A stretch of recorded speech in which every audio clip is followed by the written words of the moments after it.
আজকে আমি খাবো সারা দিন শুধুমাত্র সাদা রঙের খাবার।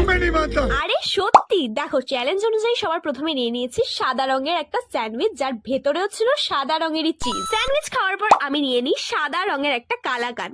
আর এটার নামেই কালো, অ্যাকচুয়ালি দেখতে কিন্তু এটা সাদা। তারপরে আমি নিয়ে নিয়েছিলাম বাঙালিদের সবচেয়ে প্রিয় মিষ্টি, সেটা হচ্ছে রসগোল্লা। রসগোল্লার পুরো রসটা বের করার পর শুধু প্রোটিনটা আমি খেলাম, খেতে কিন্তু ভালোই লাগলো। মিষ্টি খাওয়ার পর আমি চলে যাই মিও আমার, সেখান থেকে নিয়ে নিই একটা নলেন গুড়ের মুজ কেক, আর যেটা এতটাই ক্রিমি ছিল যেটা তোমরা আমার এক্সপ্রেশন দেখলেই বুঝতে পারবে। অনেকগুলো সাদা রঙের আইটেম খাওয়ার পর এখন আমার মুখটাকে তো ফ্রেশ করতে হবে, তার জন্য আমি নিয়ে চলে এসেছি পোলো, যেটা অ্যাকচুয়ালি আমার ব্যাগের ভেতরেই ছিল এক্সট্রা করে, আর কিনতে হয়নি। আর এটা খাওয়ার পর মুডটা পুরো ফ্রেশ আর ঠান্ডা হয়ে গেছে। সবার শেষে সন্ধ্যেবেলা আমার বাবা আমার জন্য নিয়ে আসে সাদা রঙের টাইফু, যেটা কেকের মতন করে আমি কেটে নিলাম। প্রচন্ড গরম ছিল তাই ফু দিয়ে খাচ্ছিলাম। চ্যালেঞ্জটা আমি এখানেই শেষ করছি। ভিডিও ভালো লেগে থাকলে লাইক এন্ড সাবস্ক্রাইব। টাটা।